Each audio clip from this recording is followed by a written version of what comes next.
ஆண்டவராக இயேசுவின் நாமத்தினாலே இந்த காலை வேளையில கூட உங்களை அவரையே வாழ்த்துகிறேன். கர்த்தர் உங்களை ஆசீர்வதிப்பாராக. இந்த நாளிலே கூட கொலோசியர் 3:15 கூட வாசித்து தியானிக்கலாம். தேவ சமாதானம் உங்கள் இருதயங்களில் ஆளக்கடவது. இதற்கென்றே நீங்கள் ஒரே சரீரமாக அழைக்கப்பட்டீர்கள். நன்றி அறிதல் உள்ளவர்களுமாயும் இருங்கள். மிக அருமையான வேதவசனம்.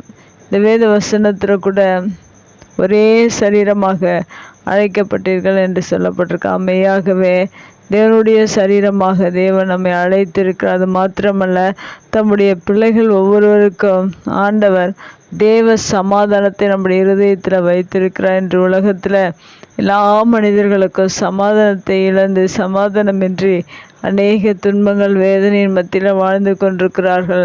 ஆனால் தம்முடைய பிள்ளைகள், அழைக்கப்பட்ட பிள்ளைகள் ஒவ்வொருவருக்கும் தேவன் உங்களுடைய இருதயத்தில் சமாதானத்தை கொடுக்கிறவராக இருக்கிறார்.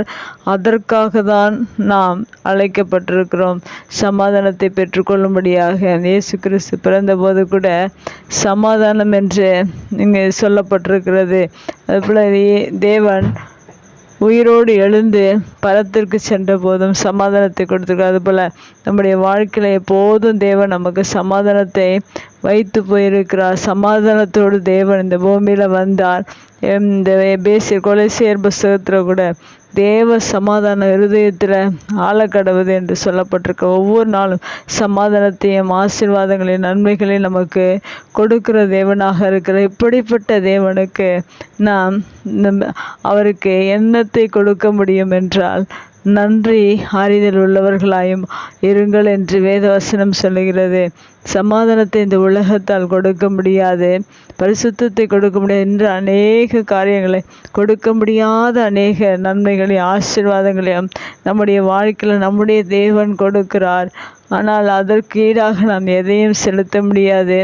அதற்கு நாம் என்ன செலுத்த முடியும் என்றால் நன்றிகளை ஆண்டவருக்கு செலுத்த முடியும். இந்த நன்றி அறிதல் உள்ளவர்களுமாயும் இருங்கள் என்று வேத வசனம் சொல்லுகிறது போல நம்முடைய வாழ்க்கையில் ஆண்டவர் எத்தனையோ நன்மைகளை மனிதர்களால் இந்த உலகத்தால் செய்ய முடியாத அநேக ஆசீர்வாதங்கள் சமாதானத்தையும் தேவன் நம்முடைய இருதயத்தில் வைத்திருக்கிறதற்காக நாம் நன்றி சொல்லுகிறவர்களாக, நன்றி அறிதல் உள்ளவர்களாக இருக்க வேண்டும். இன்னும் நாம் சொல்கிற காரியம் என்னவென்றால், இந்த வருடத்தின் துவக்கம் முதல் இந்த கடைசி வரைக்கும் தேவன் நமக்கு அநேக நன்மைகளையும் ஆசீர்வாதங்களையும் சமாதானத்தையும் தேவன் சுகத்தையும் பலனையும் கொடுத்திருக்கிறார் என்றால் எத்தனை நன்மைகள்! நாம் சொல்லி முடியாத நன்மைகள், சொல்லி முடியாத ஈவுகள், சொல்லி முடியாத ஆசீர்வாதங்களை நம்முடைய வாழ்க்கையில் தேவன் கொடுத்திருக்கிறதற்காக நாம் ஒவ்வொரு நாளிலும் நன்றி அறிதல் உள்ளவர்களாக இருக்க வேண்டும். இப்படிப்பட்ட நன்றி அறிதல் உள்ள பிள்ளைகளாக இருக்க வேண்டும் என்றுதான் இந்த வேத வசனம் சொல்லியிருக்கிறது. அதுபோல் நம்முடைய வாழ்க்கையில் நாம் நன்றி அறிதல் உள்ளவர்களாக இருப்போம்.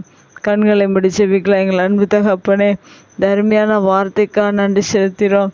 இந்த வேத வசனத்தில் இருக்கிற பிரகாரம் உலகம் தரக்கூடாத சமாதானத்தையும் சந்தோஷத்தையும் அநேக ஆசீர்வாதங்களையும் எங்களுடைய வாழ்க்கையில் நீர் ஆவிக்குரிய ஆசீர்வாதங்களை நீர் கொடுத்திருக்கிறதற்காக நமக்கு நன்றி செலுத்திருக்கிறோம்.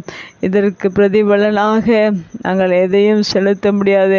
ஆனால் உமக்கு நன்றி அறிதல் உள்ளவர்களாக இருக்கும்படியாக இந்த வார்த்தை இந்த நாளில் நீர் கொடுத்திருக்கிறதற்காக நன்றி. நீர் செய்த சகல நன்மைகளுக்காகவும் நாங்கள் ஆண்டவரே இந்த வருஷத்தின் கடைசி நாட்களில் நமக்கு நன்றி அறிதல் உள்ளவர்களாக எப்போது எங்களுடைய வாழ்க்கையில் நன்றியுள்ளவர்களாய் நாங்கள் வாழ இந்த வார்த்தையை நீர் எங்களுக்கு கொடுத்ததற்காக நன்றி.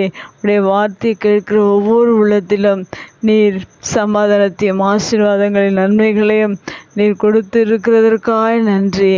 ஒவ்வொருவரும் நன்றி அறிதல் உள்ளவர்களாக இருக்கும்படியாக நீர் இந்த வார்த்தையை நீர் வைத்திருக்கிறதற்காக நன்றி.